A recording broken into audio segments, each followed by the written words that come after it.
So a problem for more than 1 billion person in the world, so women, around the symptoms that they incur during their periods. And those symptoms can be weak signals of very serious diseases that can become more obvious further in the time, and those symptoms can be early signals of very serious disorders, like dysmenorrhea, which is a disease that is not very well known, and that can impact all their activities in life during the periods. And a second disease is endometriosis, which is another very serious problem because they incur very serious pains during the periods. This is a very widespread issue because it's concerning about 10% of the women in the world. And this is a very unknown problem by the people themselves in the general public, but also by the specialists and the doctors. So therefore today it's taking more than about 7.5 years on average for a woman who is concerned by this disease to become aware that this is this disease that she has. So this is lasting very long, so this is a very serious problem. And this is can even cause them to take just part-time job, or even sometimes quit their job because of these problems. So this is a very serious problem with very strong consequences for them. And also there is also obviously the cancer of the gynecologic apparel, which is a cancer which is very little and very quickly. So this is a very serious problem. So the solution that on which we have worked is called Women First, and this is a personal assistant based on AI, which is aiming at improving the life of women during the periods. And this is doing this by providing help for women to understand what they feel and what they live during the periods, to bring them advices and personalized advices in order to minimize the consequences of the symptoms that they feel during the periods, and also to advise them to, if and when it is detected that it might be helpful, to consult a specialist in order to do a proper diagnosis of each disease that we have spoken in the previous slide. So that we can finally, in the end, diagnose this earlier than today, those issues, and improve the life of the woman. So how do we do this? So here you see the kind of scheme of we have built a model, an AI model.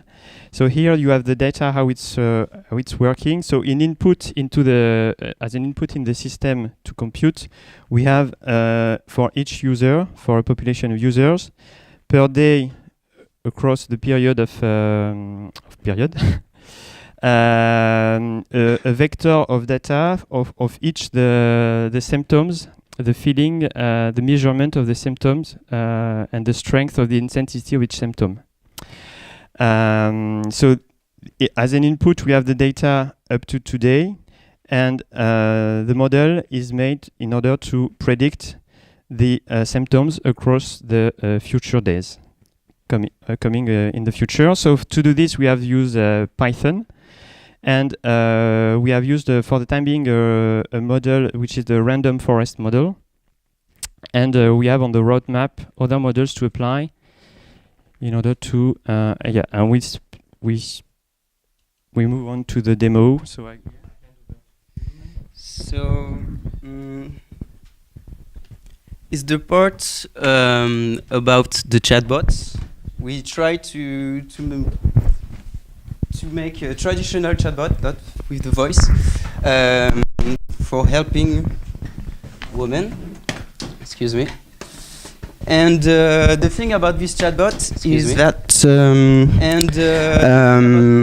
excuse me, we could have more details during excuse me, these periods, because we can have feedback about what pills or what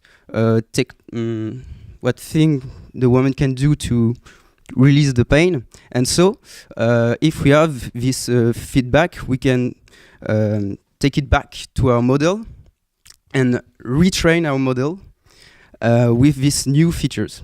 So I see that you just are looking at the chatbot, not at me. So maybe, okay. So if we have more data about the thing that the women have done, we can retrain our model, okay? So we can propose and predict other solutions to the woman. And so it's really personalized, because everybody is different, every woman is different.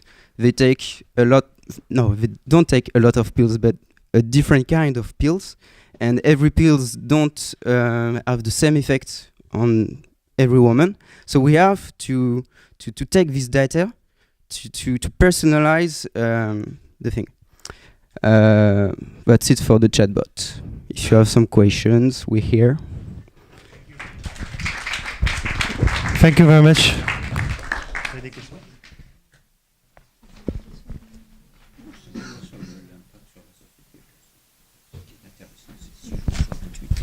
How do you fight gender inequality with your tool?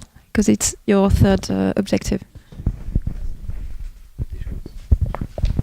This is in fact a consequential benefit of the first benefits, in fact. Because if the women manage to lower the bad consequences or those symptoms, they will be able to have a better life at workplace as well. And therefore, it will obviously fight gender inequality. But this is not a direct consequence of the tool, but this is rather an indirect benefit.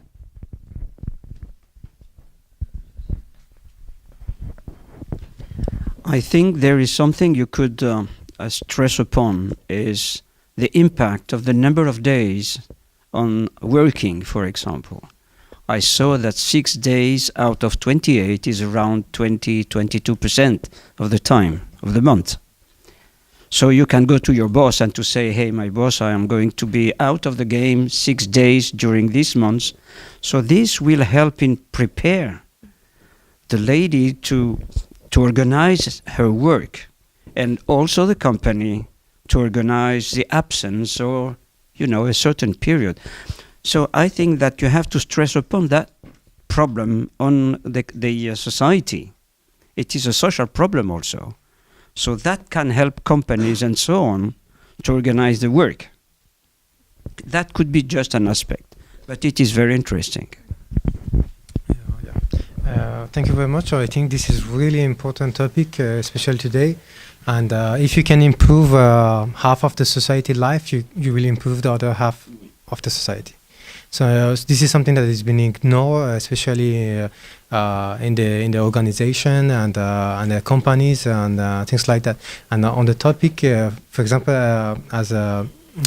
if you really can use this tool to organize the meetings of the organization, a company, in order, as you mentioned, to just good scheduling the time of the meeting for everybody. For example, if you have a team of a team that is working on products, and we have like 10 women inside the team, and why should we always put the scheduling, the meeting time for to make an important decision at the not the right good time for the men, but not a good time for the women, because then they will be distracted, they will be also have pain. So you're keeping people inside a situation. You want to go to the best, find the best solution.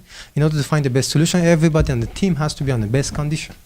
So if you can position this application in a sense that you provide the tools for the company in order to to do a better human resource management and a better management of the teamwork, I think this will impact a lot many people, and this can be really added to many other applications that are existing in general for management, and it would be a really good asset to have. Yeah, we totally agree with you. And in the demo, I think it was probably a bit too quick to see it.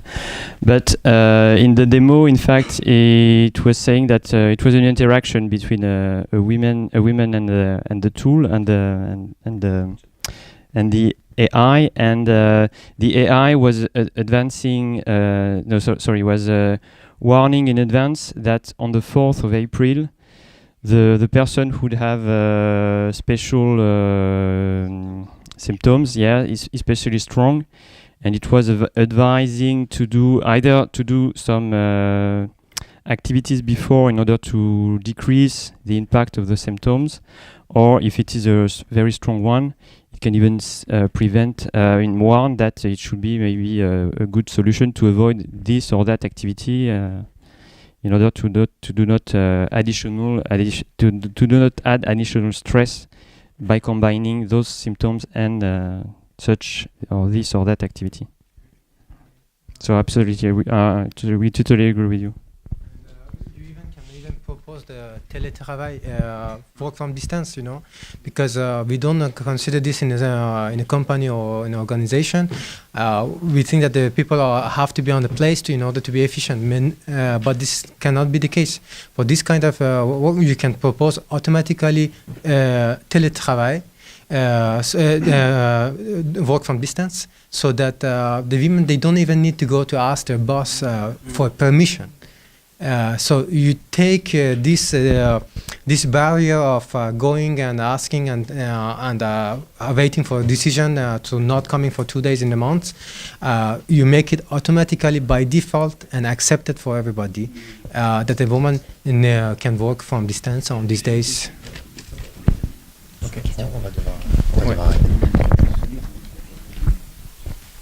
Ok, merci beaucoup.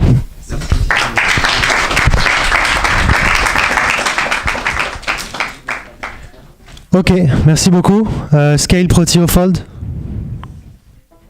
c'est à vous.